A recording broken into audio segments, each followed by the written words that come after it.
उसके बाद जो एक अफसोसनाक बात जो है वो मैं ये करना चाहता हूँ कि आज जो पंजाब यूनिवर्सिटी में पेपर हुआ था और कुछ बच्चे ऐसे थे जो मतलब किसी ट्रेजेडी की वजह से कोई अलमिया उनके साथ हो गया तो वो टाइम पर नहीं पहुंच सके। तकरीबन कोई 250-300 के अराउंड अबाउट बच्चे थे, जिसमें लड़कियां भी शामिल थी और लड़के भी शामिल थे। वो जो बच्चे थे वो 2:15 तकरीबन मोस्टली 2:10 और 2:15 तक जो 2:10 के बाद पहुँचे हैं उनका रास्ता रोक लिया गया है और उनको एग्जामिनेशन हॉल में दाखिल नहीं होने दिया गया है। उनके जेलों में था बच्चों के शायद हमें जो है ना वो अपना सज़ा दे लेंगे, 10 मिनट खड़ा कर लेंगे, 15 मिनट खड़ा कर लेंगे, लेकिन अफसोस के उनको मतलब पेपर की इजाज़त मिली ही नहीं। और वहाँ पर जो ख़वातीन थी जो अपनी बच्चियों के साथ गई थी वहाँ पर वो चीखती रही हैं, रोती रही हैं, बच्चियाँ रोती रही हैं कि खुदारा हमें इतनी बड़ी सज़ा ना दो। देखें, जब आप घर से निकलते हैं तो रास्ते में बेशुमार मसाइल हैं। आपको पता है हमारे यहाँ पर ट्रैफिक का जो इंतज़ाम है किस तरह है। ट्रैफिक अगर किसी जगह पर भी जैम होती है तो फिर आप बिल्कुल बेबस होते हैं। और इसी तरह अगर कोई बच्चा मोटरसाइकिल पर जाता है, अगर उसकी मोटरसाइकिल पंचर हो जाती है तो जिसने मोटरसाइकिल का पंचर लगाना है उसकी मर्ज़ी है, आप उसको ज़बरदस्ती नहीं कह सकते कि दूसरों का काम छोड़कर मुझे। और मैं आपको हल्फन बात करूँगा, हमारा एक बच्चा है वो मतलब पुलिस डिपार्टमेंट में उसका भी पेपर था, उसने बड़ी मुश्किलों से छुट्टी ली थी और वो तैयारी की थी, तैयारी भी उसकी बहुत अच्छी थी। और वो भी उन बच्चों की तरह वो भी शिकार हो गया इन जालिम लोगों का जो वहाँ पर चंद मतलब टाइम की जो चंद अरसा जो हम कह सकते हैं थोड़ी देर की जो ताकत उनको मिली थी और उस ताकत के नाजायज़ फ़ायदा जो उन्होंने उठाया और उस वक़्त वो इतने जालिम बन गए वो लोग जो निगरान का रोल प्ले कर सके सुप्रीम, जिन्होंने भी उन बच्चों को जो है ना पेपर में आने की इजाज़त रोका। उनको ये शर्म नहीं आई कि हम जो है वक्ती तौर पर हमें जो ताकत मिली है तो ये तो वक्ती ताकत है, ताकत तो हमसे छिन जाएगी।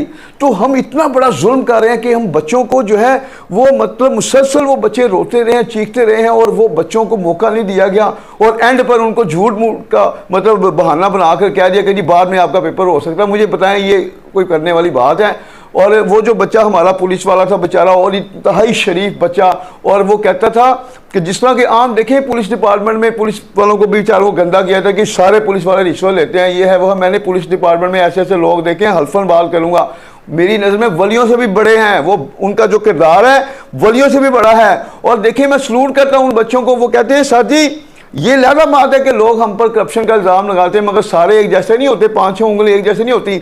वो दिन रात मेहनत करते हैं और साथ कहते हैं कि सर जी जो हम मेहनत कर रहे हैं तो हमने आगे बढ़ना है और हम आगे अगर बढ़ सकते हैं सिर्फ इस तालीम की वजह से बढ़ सकते हैं।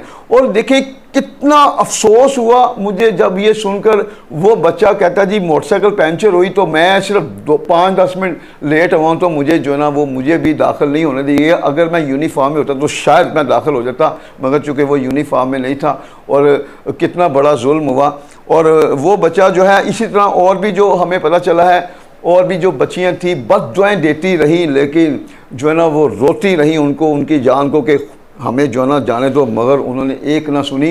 तो मैं इल्तिजा करूँगा अपने इंतज़ामिया के लोगों को कि खुदारा वो लोग जिन्होंने जो इतना घनौना खेल खेला है आज पंजाब यूनिवर्सिटी में तो उनको सख्त से सख्त सज़ा दी जाए। ज़्यादा से ज़्यादा देखें आप जो है उनको 15 मिनट 20 मिनट 30 मिनट आधा घंटा उनको सज़ा के तौर पर वहाँ बैठा सकते थे। ये थोड़ी है किस कानून में ये लिखा गया है कि जी एक बच्चा जो है अगर लेट आता तो उसको पेपर नहीं देने देना। या तो यूनिवर्सिटी बताया कि ये कानून है यूनिवर्सिटी का जिसमें उन्होंने कहा कि अगर कोई बच्चा लेट होगा तो उसको इजाज़त नहीं होगी, ताकि बच्चों को पता होगी जी कानून है अगर कोई लेट हो गया तो हमारा पेपर गया।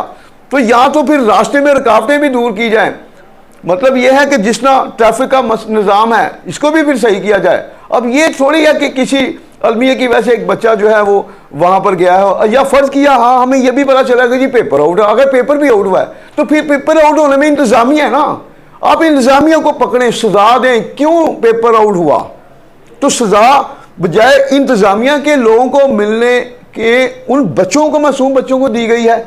अब उनको पकड़ें। मैं तो कहता हूं कि अदलिया तक ये किया जाए। मैं अपने मेरे बेशुमार स्टूडेंट वकील हैं और मैं अपने बच्चों को भी कहूंगा जो वकील हैं उन तक मेरी अगर बात पहुँचे। तो बच्चों आप देखें, मैं बार बार ये कहता हूँ कि अल्लाह की ज़ात खुश तब होती है जब उसकी मखलूक के लिए काम किया जाए, और वो बच्चे जिनके साथ जुल्म हुआ है आप स्टैंड लें, और वो लोग जो इस बीच में मुलव्वस थे उनको किसी भी तरह माफ़ी न दे, कड़ी से कड़ी उनको सजा दी जाए। मैं इंतजामिया के वाइस चांसलर को, कंट्रोलर को भी यही कहूँगा कि ज़्यादा से ज़्यादा तो 15-20 की सजा बनती थी, अब ये तो किसी तरह भी नहीं बनता कि आपने उनको पेपर से आउट कर दिया, टोटली पेपर से आउट कर दिया। और वो जो बच्चे थे, वो उनमें से कुछ बच्चे ऐसे जिनका आखिरी चांस था, उनका फ्यूचर था, आगे उनकी नौकरियाँ जा रही थी। यार इतना बड़ा जुल्म, इतना तो मेरा ख्याल है कि जुल्म इंडिया में भी नहीं हो रहा था जितना आप लोग कर रहे हैं यहाँ पर जुल्म। या तो आपने जुल्म करना, जाए इंडिया जाके जुल्म करें। ये मुल्क हमारा कुर्बानियों वाला मुल्क है। और आखिरी बात करके मैं अपनी बात को ख़त्म करूँगा, और मैं इसी तरह कहूँगा, देखो फिर मैं अपने वो नौजवान जिनको हमारे नौजवानों को तलीम से आउट किया जा रहा है उनको कहूँगा कि हर जगह अपनी आवाज़ उठाएं, किसी भी हवाले से इंतज़ामिया को, वो लोग जो बच्चों को हमारे आला तलीम से महरूम कर रहे हैं उनको किसी भी तरह जो है ना वो माफ़ी नहीं देनी चाहिए। और वो लोग, मैं HEC को भी नहीं मानता। HEC कौन होती है? क्या वो मालिक है इस मुल्क की? HEC कौन होती है कि हमारे बच्चे जो 80% बच्चे जो प्राइवेट सेक्टर में जॉब करते हैं, नौकरियां करते हैं और पढ़ते हैं, वो किस कानून में उनको, कानून के मुताबिक उनको रोक सकती है? क्या इन्होंने BA साल से जो तैयारी कर रहे थे बच्चे, 1 साल से वो तैयारी कर रहे थे MA के लिए, अचानक फैसला दे दिया जी इजाज़त नहीं है। क्यों इजाज़त नहीं है? आपके यहाँ तो कहें जमहूरियत नाम की कोई चीज़ नहीं है। डिक्टेटरशिप भी होती तो मेरा ख्याल वो भी हमारे फौजी भाई इतने सख्त नहीं है जितना इन लोगों ने उनको बना दिया है। तो मतलब ये तो मतलब इतना बड़ा जुल्म यार। और वो मतलब टोटली आउट हो गए हैं बच्चे तालीम से, आला तालीम से। आपके 80% बच्चे जो प्राइवेट पर यूनिवर्सिटियों में जा ही नहीं सकते, जो कहते हैं घर जाके हम घरों में बैठ कर तैयारी करें, और उनको भी आपने तालीम से आउट कर दिया है।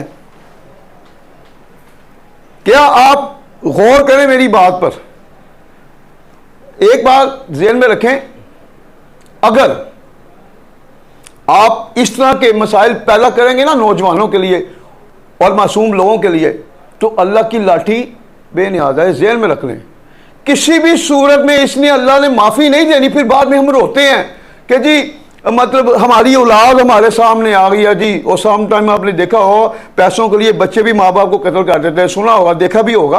वो फिर ऐसे ही होता है उन लोगों का हाल जो दूसरों के बच्चों को का फ्यूचर तबाह करते हैं, जो दूसरों के बच्चों को फ्यूचर को के साथ खेलने की कोशिश करते हैं। तो फिर अल्लाह की ज़ात ऐसे ही करती है उनके साथ सलूक, फिर वो माफ़ी नहीं मिलती। तो खुदारा ये जो घिनौना खेल खेला गया है आज पंजाब यूनिवर्सिटी के हाल में, किसी भी तरह हुकूमत को चाहिए नोटिस ले और उन लोगों को सख्त सजाएं दे जिन्होंने हमारे बच्चे जो थे, लड़कियां भी थी, लड़के भी थे, और वो जो रोते रहे हैं और उनसे इल्तजा करते हैं, पाँव पड़ गए हैं उनके कि जी हमें किसी तरीके से इजाज़त दी जाए, मगर उनको नहीं दी, उन जालिमों ने उनको इजाज़त नहीं दी और आखिर वो रोते हुए जो ना वहाँ से निकले हैं।